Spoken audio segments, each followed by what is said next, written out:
talk to me kind of about the student perception of what's going on at the football team, because I think it's in a spot where even non-football fans probably have some level of opinion. What is the gauge on what's going on with the students and their feeling on the football team? I know there was those few viral sound bites. The girl talking about her exam Yeah. and how that was. Yeah, I think it's mixed.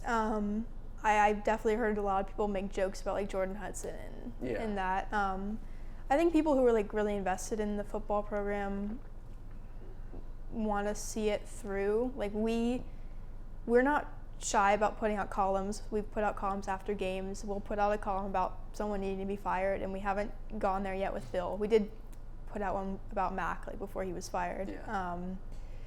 And I think people are like realizing that it's gonna take time. Like what they were envisioning for this season is not gonna happen this season. Maybe next season. Like it's gonna take time. I haven't talked to a lot of people not in the Daily Tar Heel. My roommates are not super invested and they don't want to talk about it. But they definitely like see the national news, and I think that's been the biggest influencer on like the student body. When you guys talk about Bill getting fired or anything like that, when you guys have editorial meetings, are those dealt with a little bit more delicacy, knowing it's not how many eyeballs could be on it, but the fact that Bill Belichick might not like that, and that might cause a rift or something like that. I feel like from the outside perspective, it seems like he's got a ton of power, not only in that organization, not only for the football team, but also just at the school.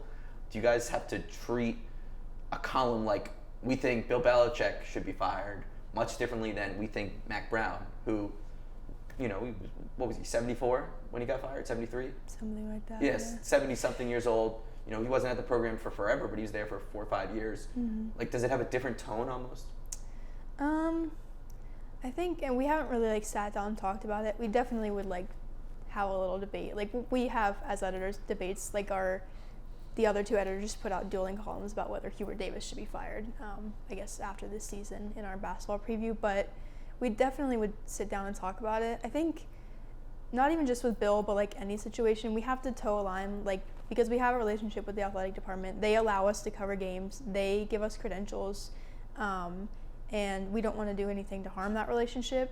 We also want to maintain our editorial freedom. I think if we put out a column like that and we felt it was justified, which we back it up with facts, we would. No, of course. And they, for some reason, reacted really badly to that in like a substantial way, like revoking credentials. I think we would not feel that was justified. Yeah. But I don't think that they would do that. Because again, we've put out columns in the past about coaches needing to be fired and nothing terrible has happened. And also, if they revoked your privileges, your media privileges for giving an opinion that was backed by facts, that wasn't outlandish and didn't have any ulterior motives, when you've done similar articles like this in the past, you could write a story on UNC taking away your press privileges, and that wouldn't necessarily make them look the best too. Yeah, that's what my dad says every time we talk about it. No, I mean, it just kind of the state of it. When you guys haven't really talked much about his girlfriend, is that a calculated decision, or is it just like not our information? Like, yeah, I think like there's just nothing worth reporting there. I know there's been some like expose stuff, the video that came out of like the coach behind the scenes. Yeah.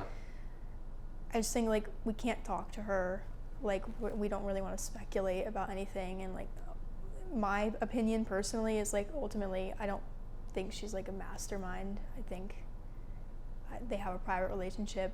She does manage his media. We did like FOIA some emails and stuff and just concluded that there was not enough there to be like a big story. When you say, what did you say with his emails? We request, no, I guess it's not technically FOIA, but like the university has a portal for requesting public information, and we asked for emails that she sent as his media representative, I guess, like to the athletic department, and we got a lot of those back and just didn't think there was anything substantial in them. Speaking of email access, I know in February Daily Tar Heel got the most access they've ever gotten to talk to Bill Belichick in a one-on-one setting. You guys published an email Q&A where he gave all his responses via email. I know you weren't necessarily directly involved in that process, but talk to me about what you know about it. And honestly, I feel like it's pretty abnormal to get a Q&A over email. Like, talk to me about that. Yeah, I think that was my former editors did that, and I think their mindset was kind of like, we'll take what we can get because this is such a big story and we have to do something. Yeah. In general, our policy is that we don't take interviews over email. We'll make exceptions, and still, I think we think, maybe Bill wrote those answers, maybe he didn't. We can't say for sure, but again, it was such a big story. Like, we were willing to make an exception because they felt they had to do something, I think. How do you guys keep that level-headedness? Because I know Syracuse, Adrian Autry, the head coach of the basketball team, he's done television sit-downs with students. He did it last week, I think last week or 2 weeks ago. It'll be a few weeks after when this publishes. But how do you guys stay level-headed with that, knowing like this is like pretty abnormal? Because like even on the professional level, a lot of coaches will do one-on-ones with teams, with media. Yeah, I don't know what the kind of setup for that was. I don't know who they talked to in the athletic department or what like my editor's reaction to that was. Again, I'm assuming they were pretty excited about it if they were willing to post an email Q&A, because we normally would not do that. Yeah. Yeah, I mean, I think the like shine has come off Bill a little bit at this point, but then You think? Then it was a big deal, of course, that he was going to be the head coach. So talk to me kind of when the shine drops. Talk to me a little bit about that TCU game, because that first touchdown, everyone was going crazy. I was watching right here, texting my friends, being like, "What if this team is actually good?" And obviously, I don't know. The same thing in the press box. Okay, well that makes me feel good. And then all of a sudden, it just dropped. I know that you wrote the column after the TCU game. I wrote about, what did I write about? The second half touchdown, right? I think that was my, Brian, the other assistant. I wrote about defense, I'm pretty sure. Oh, well. They've both, the other two sports editors have both written columns, I believe, about The TCU game?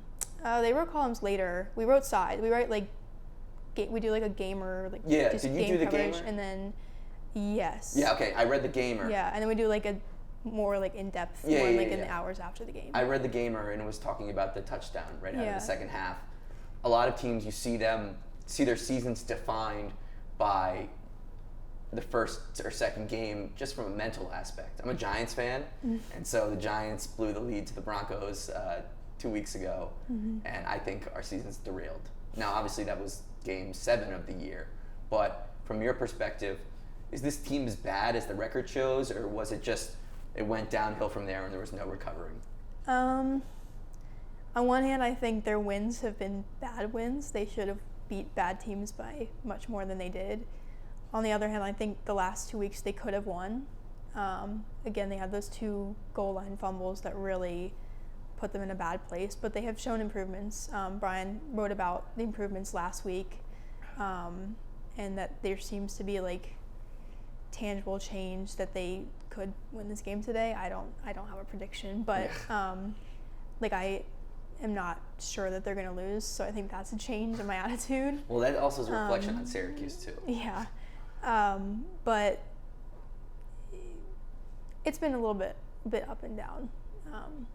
But the TCU game, like even before the game, like they have the concert series that they're doing now. I went to that for a little bit with my roommate, and then went to the game, and that was, I think, my 3 years, and then I went to some games when I was younger, the best environment I've ever seen at UNC for about 30 minutes. Yeah. And then people started to leave because they were losing, and we're not really a football school, so people don't stay if we're losing.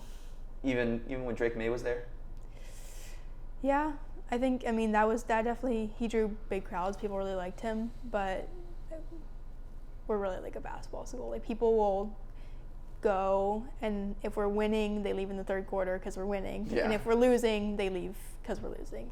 So it's like, if it was a close game, I guess, like the game last week, the Virginia game was really close in overtime, so there was a pretty good crowd. But if it had not been close, like the fourth quarter would have been, I think, pretty empty. Was there a feeling outside of the press, like in the press box though, the TCU game, that it was like everything is sunk? Yeah, I was like, all right, this team is going to need a lot of work. They're just not, like, they haven't clicked yet, I think. But definitely after that first play, I turned to Brian, I was like, oh my God. Like, maybe we were right, and then we were not right. And then also taking it out, like, just from a fan perspective, you go to North Carolina.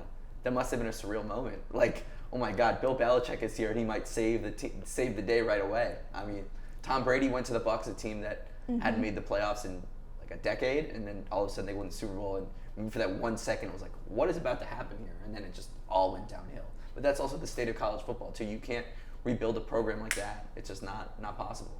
Yeah, I definitely think the expectations were heightened. Like, I think the players and Bill played into that. Like, I don't think that they're blameless in the hype, but also, like, I don't know if they tried to sell anything specific. Like, I don't think that they were ever going to win a national championship. I do think it, like, obviously I was optimistic 9-3, but like, it's going to take time. I don't think anything drastic needs to happen. I don't think they're going to fire him. As a press member, we can't, like, cheer in the press box, of course. Yeah, of course. But, like, as a student, when I'm watching the games, like, I want them to do well. Yeah. So